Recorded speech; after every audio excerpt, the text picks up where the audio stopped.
Hello, good afternoon, good morning, good evening, whatever time of day it is, wherever you are. I come to you in the name of love. I am back in the saddle. I am making a video today that will be uploaded to YouTube today. And yeah, it's really a mental health video for me because there's some things I have to get off my chest, okay? Some things I have to say that I believe are worthy of being heard. And it's about mental health. It's about mental health.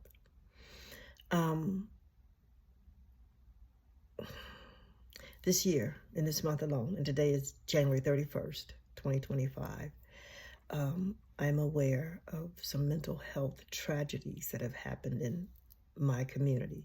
When I say my community, I'm talking about, number one, people I know personally and or people who look like me, meaning Black females in Indianapolis. So there's a story trending right now in Indianapolis because a 2-year-old girl lost her life, allegedly, presumably at the hands of her mother, and maybe the mother's alleged boyfriend. And what's really bothering me at this moment is the responses that I see my community putting out there on social media about the tragedy. Now, there was also a person who unalived themselves earlier this month who was in my circle, and that unaliving of self is something that we aren't ready to have conversations about yet either, because it's too connected to our mental health, our mental well-being. And we have normalized mental illness in our community.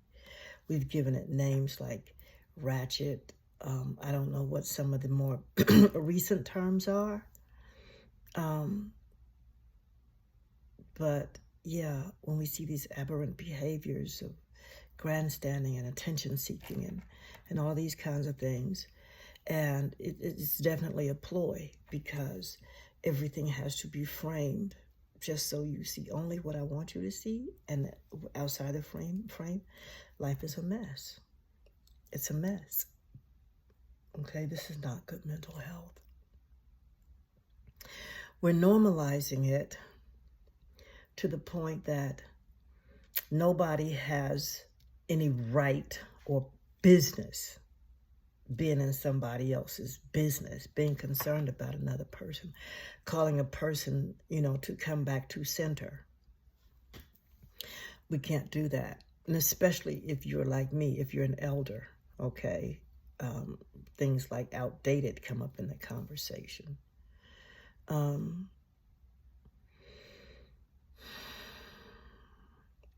This is what I really want to say. We're asking ourselves, what's wrong with these people? And I'm thinking we're really genuinely, seriously asking these questions. Like, what's wrong with them? Like, you have to know something's wrong, first and foremost. People are saying the community, the village failed. Right now, I know a mother who gave birth recently, who's been screaming and crying out on Facebook about her mental health.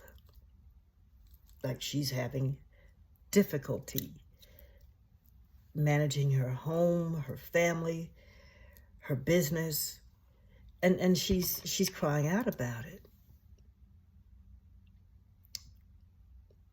And, you can give people advice in a very generic way on Facebook, but if you tap into them in the DM, then they start feeling like you're meddling.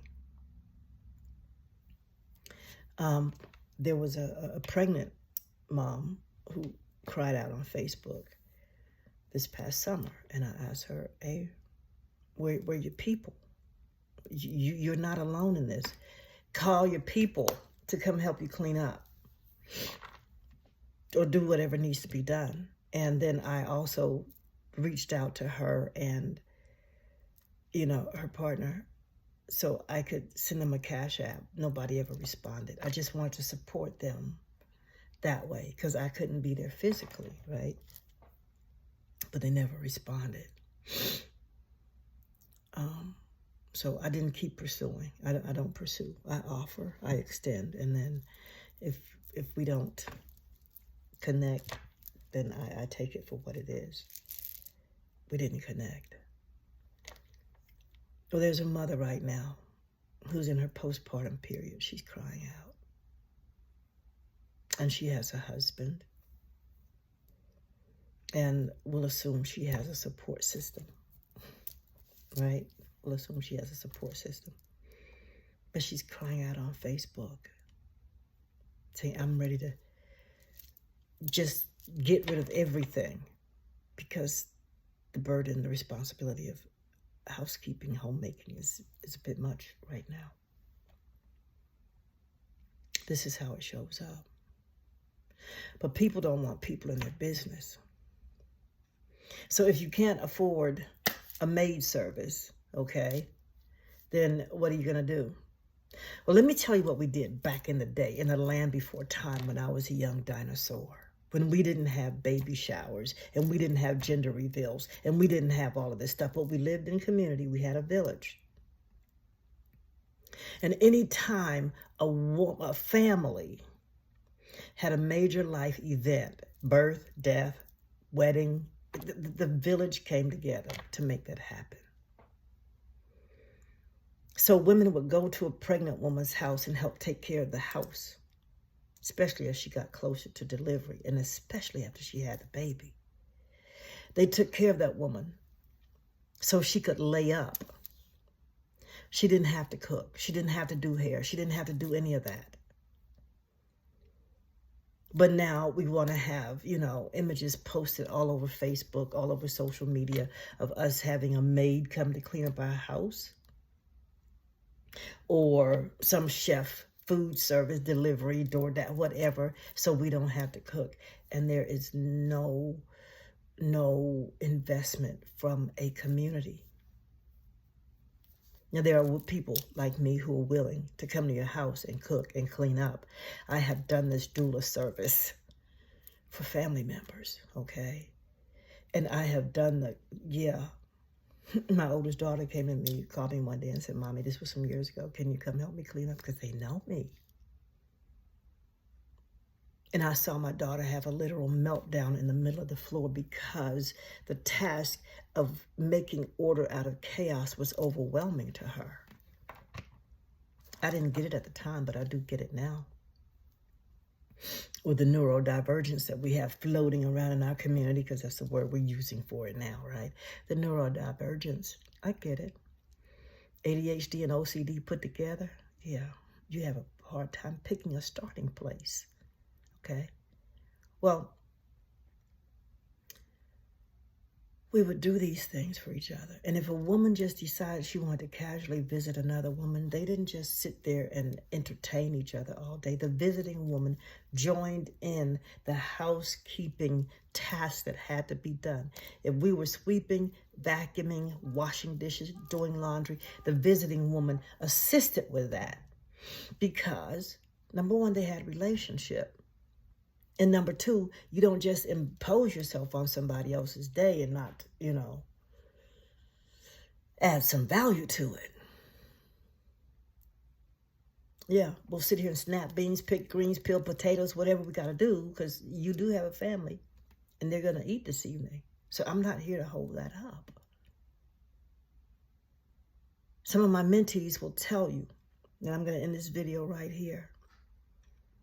If Mama Sybil comes to your house, she's going to clean up. And it doesn't matter whether you thought you cleaned up or not. It doesn't. If women are having difficulty with basic domestic responsibilities and basic personal hygiene, something is wrong. Something is wrong. And if this is you, you have to let somebody in who is ready to help you.